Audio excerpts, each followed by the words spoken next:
గతంలో ఆయన అధినేతకు సోదరుడు మాత్రమే, కానీ ఇప్పుడు పార్టీలో కీలక నేత, పెద్దల సభలో పార్టీ తరపున సభ్యుడు, కాబోయే మంత్రి అనే ప్రచారం కూడా జరుగుతోంది.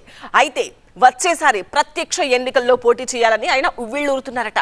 అందుకే ఇప్పటి నుంచే కసరత్తు ముమ్మరం చేసినట్టుగా కూడా గుసగుసలు వినిపిస్తున్నాయి. అందుకే ఏపీలోని ఆ ఇలాఖాపై కన్నేసినట్టు కూడా రాజకీయ వర్గాలు, పార్టీ వర్గాలు గట్టిగా మాట్లాడుకుంటున్నాయి. ఇంతకీ ఎవరా నేత, ఏంటా కథ? ఉత్తరాంధ్రపై జనసేన ఫోకస్. నాగబాబుకు సెగ్మెంట్ సెలెక్ట్ చేశారా?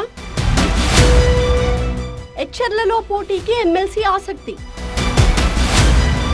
క్యాంప్ ఆఫీస్ కూడా ఏర్పాటైపోయిందా? ఉత్తరాంధ్ర రాజకీయాలపై ఫోకస్ పెంచింది 100% స్ట్రైక్ రేట్ పార్టీ జనసేన. ఉభయ గోదావరి జిల్లాల తర్వాత ఆ పార్టీకి ఎక్కువ ఆదరణ ఇక్కడే కనిపిస్తూ ఉండడంతో మరింత బలపడేందుకు వ్యూహరచన చేస్తోంది. 2024 ఎన్నికల్లో ఆ పార్టీ గెలిచిన 21 అసెంబ్లీ సీట్లలో 6 స్థానాలు ఈ 3 ఉత్తరాంధ్ర జిల్లాల నుంచి దక్కాయి. కాబట్టి ఆ జోష్ ని రెట్టింపు చేసుకోవాలన్న ఉత్సాహంతో ముందుకు వెడుతోంది పవన్ పార్టీ. అగ్రనేత నాగబాబు ఆ బాధ్యతను భుజాన వేసుకున్నట్టు ప్రచారం జరుగుతోంది. శ్రీకాకుళం జిల్లాలోని పాలకొండ, ఎచ్చెర్ల, పాతపట్నం స్థానాలపై జనసేన ఎక్కువగా దృష్టి పెట్టినట్టు రాజకీయ వర్గాల్లో గుసగుసలు నడుస్తున్నాయి. ప్రస్తుతం ఎమ్మెల్సీగా ఉన్న జనసేన ప్రధాన కార్యదర్శి నాగబాబు 2029 సార్వత్రిక ఎన్నికల్లో పోటీకి సై అంటున్నారట. అందుకోసం తగిన నియోజకవర్గంగా ఎచ్చెర్లను ఎంపిక చేసుకున్నట్టు తెలుస్తోంది. ఈ ఉత్తరాంధ్ర జిల్లాలో అప్పుడే తన క్యాంప్ ఆఫీస్ ని కూడా ప్రారంభించారట. జరుగుతున్న ప్రచారంలో వాస్తవం ఎంతో తెలియదు గానీ అదే నిజమైతే ఆ నియోజకవర్గంపై నాగబాబు ప్రత్యేక ఫోకస్ పెట్టడానికి బలమైన కారణాలే ఉన్నట్టు తెలుస్తోంది. ఎచ్చెర్ల నియోజకవర్గం శ్రీకాకుళం జిల్లాకి ముఖద్వారం లాంటిది. 16వ నంబర్ జాతీయ రహదారి ద్వారా రాష్ట్రంలోకి వచ్చే ఇతర జిల్లాల వారు సైతం ఎచ్చెర్ల నియోజకవర్గాన్ని టచ్ చేయాల్సి ఉంటుంది. ఫార్మా హబ్ గా, ఎడ్యుకేషన్ హబ్ గా ఉన్న నియోజకవర్గం కూడా ఇదే. నాడు జిల్లాల పునర్విభజనలో భాగంగా ఎచ్చెర్ల నియోజకవర్గాన్ని విజయనగరం జిల్లాలో కలిపే ప్రయత్నం జరిగిన జిల్లా వాసుల నిరసనలతో వెనక్కి తగ్గాల్సి వచ్చింది. అంతటి ప్రాధాన్యం ఉన్న నియోజకవర్గం కాబట్టే ఎచ్చెర్లపై జనసేన ఎక్కువగా కాన్సన్ట్రేట్ చేస్తోంది. ఇక్కడ పార్టీని బలోపేతం చేయడం ద్వారా 2029కి లైన్ క్లియర్ చేసుకోవాలనుకుంటోంది. అందుకే ఎమ్మెల్సీ నాగబాబుని రంగంలోకి దించినట్టు తెలుస్తోంది. వచ్చే ఎన్నికల్లో ఆయన ఇక్కడి నుంచే పోటీ చేస్తారట. నిప్పు లేనిదే పొగరాదన్నట్టు ఇటీవల ఎచ్చెర్ల నియోజకవర్గంపై నాగబాబు చూపిస్తున్న స్పెషల్ ఇంట్రెస్ట్ కూడా అదే నిజమని చెప్తోంది. తరచూ నియోజకవర్గంలో పర్యటిస్తున్న ఆయన అక్కడి ప్రజా సమస్యలపై దృష్టి పెట్టి వాటి పరిష్కారానికి తన వంతు కృషి చేస్తున్నారు. అంతటితో ఆగకుండా తనకంటూ ప్రత్యేకంగా ఒక ఆఫీస్ ని కూడా ఏర్పాటు చేసుకున్నారు. గత నెల నియోజకవర్గంలోని లావేరు మండలంలో పర్యటించిన ఆయన మడ్డువలస కాలువ నిర్మాణ పనులను పరిశీలించారు.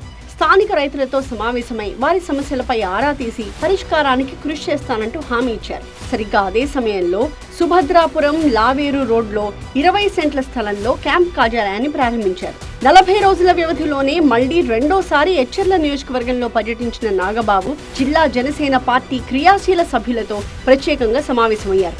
ఇలా ఉన్నట్టుండి నాగబాబు ఎచ్చెర్లపై ఇంతలా ఫోకస్ చేయడం సహజంగానే పొలిటికల్ చర్చకి దారితీసింది. ఎచ్చెర్ల తూర్పు కాపులకు పట్టున్న నియోజకవర్గం. అటు విజయనగరం జిల్లాకి, ఇటు శ్రీకాకుళం జిల్లాకి వారధిలా ఉంటుంది.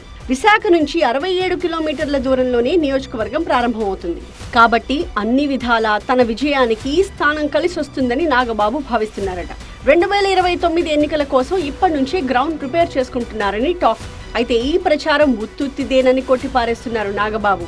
ఎమ్మెల్సీగా రాష్ట్రంలో ఏదైనా ఒక నియోజకవర్గాన్ని నోడల్ గా ఎంపిక చేసుకుని పని చేయాలని ప్రభుత్వం ఆదేశాలు జారీ చేయడంతోనే తాను ఇక్కడికి వచ్చాను అని చెప్తున్నారు. అలా ఉత్తరాంధ్ర జన సైనికులకు కూడా దగ్గరగా ఉండే అవకాశం దొరికిందని చెప్తున్నారు. అయితే తనకు ప్రత్యక్ష ఎన్నికల్లో పోటీ చేసే ఉద్దేశం లేదంటూనే ఎన్నికల నాటికి పరిస్థితి ఎలా ఉంటుందో చెప్పలేం కదా అంటూ నాగబాబు వ్యాఖ్యానించడం ఇప్పుడు చర్చనీయాంశంగా మారింది. నిజానికి 2019లోనే ప్రత్యక్ష ఎన్నికల బరిలోకి దిగారు నాగబాబు. నరసాపురం పార్లమెంట్ స్థానం నుంచి పోటీ చేసిన ఆయన 3వ స్థానంతో సరిపెట్టుకోవాల్సి వచ్చింది.